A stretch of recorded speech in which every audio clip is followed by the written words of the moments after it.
In this brief presentation, I explain a few common techniques you might employ if you want to revise your documents for any sort of plain style issues. As a precursor to this conversation, you should be sure to have reviewed the Plain Language Concerns PowerPoint. You should also ensure that you feel comfortable with the following terms: nominalization, noun and verb, grammatical organization, and causal organization. I'd also suggest that you have read the Style How-To document in which I describe many of these terms and how to apply them at the sentence level. Upon completing this PowerPoint, you should be able to apply these plain language ideas to your writing in order to revise your writing, to focus your reader's attention on both agency and action, to make them obvious and apparent to your reader.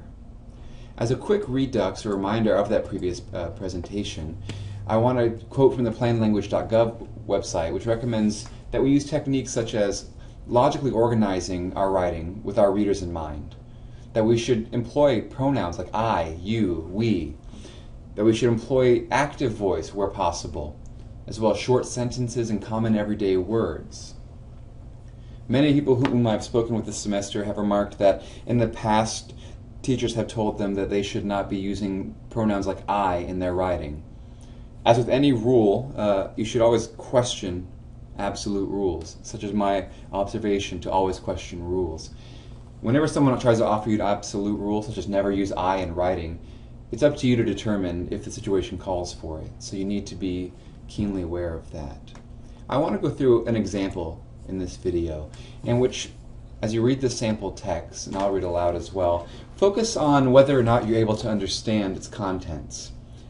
In life stories, explanations are offered by Jonathan Gottschall as to why human memory may not be as perfect as imagined. Building a cumulative structure is Gottschall's technique to explain his idea, helping get belief from his readers. The beginning of the text is the use of research before moving on to explaining why the memory of humans isn't so great.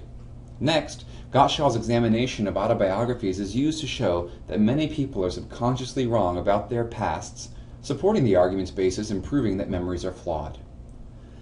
These 4 sentences are grammatically okay. There's nothing wrong with them at the sentence level. They're a little unwieldy at times, but that's all right. This is a very colloquial piece of writing, and it's not bad writing.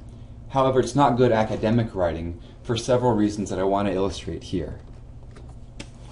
Here's the paragraph that we've just reviewed, and I've put it in Word so we can manipulate it and see a few things. The first thing I want you to note are the subjects for each sentence. I'm going to go ahead and bold those for you here. Explanations are offered, building a cumulative structure, the beginning of the text, Gottschall's examination of autobiographies. We look at these 4 words, and they are definitely sentence subjects, but they're not very good sentence subjects because they don't really have the capability of doing things. However, when we review each sentence, we do see that there is someone in these sentences who can physically, literally do things, and that's Gottschall.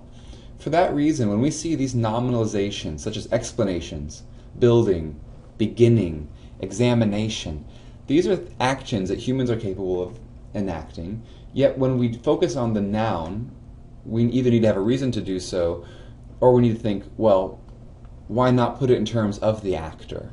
And so in that way, we can see a couple different ways that we can revise it. Secondly, when you review each of these sentences, you're going to notice a pattern of the verbs. We have a passive here, are offered. We have a linking verb here, is.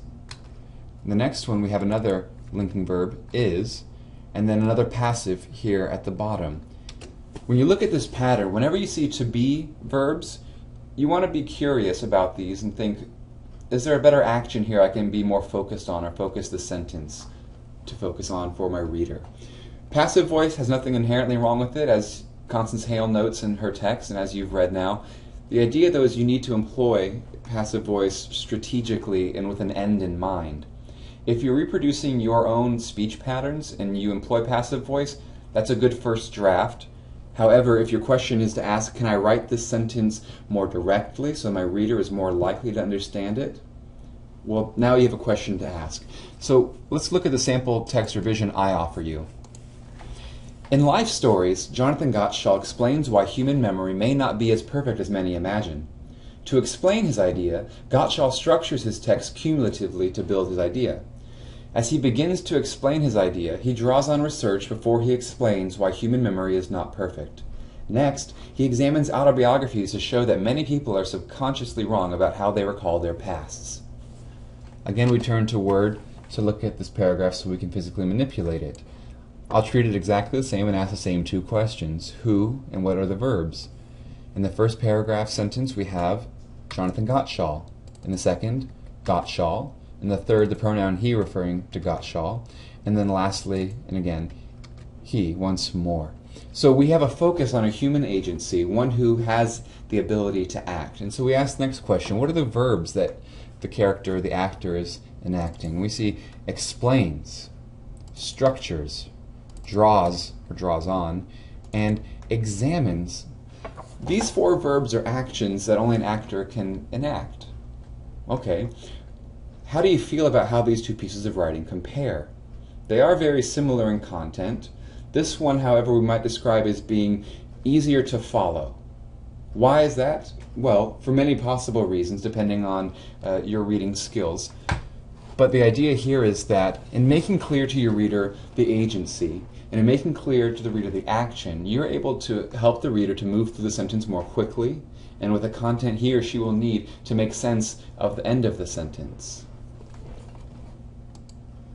Lastly, I want to review something that's available to anyone who's using Microsoft Word or has access to it.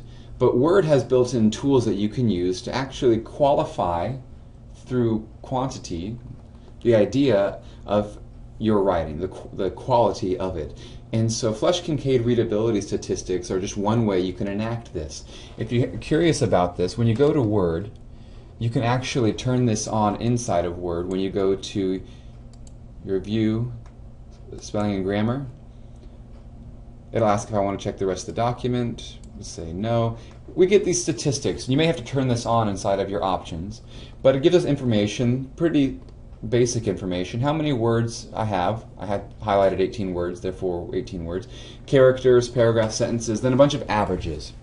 Let's compare the two paragraphs then.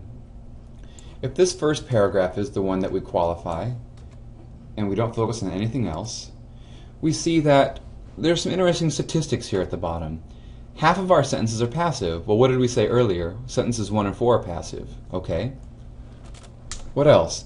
The Flesch reading ease is 42.6. Well, that's not a number that you're going to find out is actually that great. Flesch-Kincaid grade level says, well, the average reader would need to be at the 13th grade level to understand this kind of writing. How does that compare with the sentences that we revised then?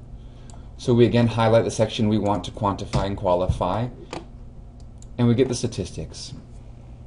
Well, now we have no passive sentences. We have fewer words per sentence on average. The Flesch reading ease has increased, if only marginally, and the Flesch-Kincaid grade scale has decreased, meaning that what previously required a 13th grade or so level of reading skill now only requires a 10th and a half grade, which is closer to the American average.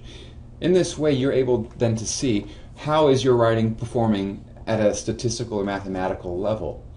This is just one more tool. You might consider it like a spell check that allows you to see your writing from a mechanical perspective.